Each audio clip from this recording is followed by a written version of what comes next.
Беларуская казка, панская гаворка. Жылі ў адной вёсцы 3 браты. Багатыя былі, а гаварылі, як і ўсе мужыкі, па-простому. А ім вельмі хацелася навучыцца гаварыць па-панску. Сабраліся яны і пашлі ў маёнтак панскай мове вучыцца. Прыходзяць, а ў пана гасцей поўна. Нас да гасцей, кажа старэйшы брат, пан не пусціць. Дык мы хоць пад вакном паслухаем панскую гаворку, можа, чаму і навучымся. А каб усім не тырчаць пад вакном, давайце будзем слухаць па чарзе, цішком. Першы падышоў да акна, ён сам слухаў, нічога не разабраў. Шумяць паны, як восы ў дупле. А адзін наймацней крычыць: «То естем мы, то естем мы!» Это в переводе «то есть мы». Это мы.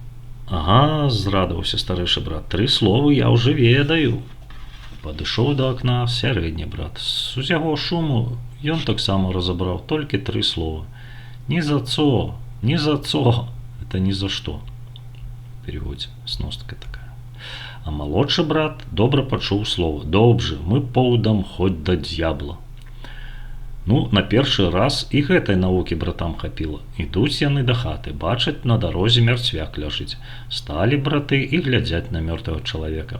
А тут як раз станавы прыстаў едзе. Убачыў мярцвяка і да братоў: «Гэта вы чалавека забілі?» Браты думаюць, як жа з прыставам гаварыць? Ён жа таксама пан. І, відаць, лепш гаварыць з ім на панскай мове. Вось старэйшы брат, набраўшыся панскага гонару, і кажа: «То естем мы!»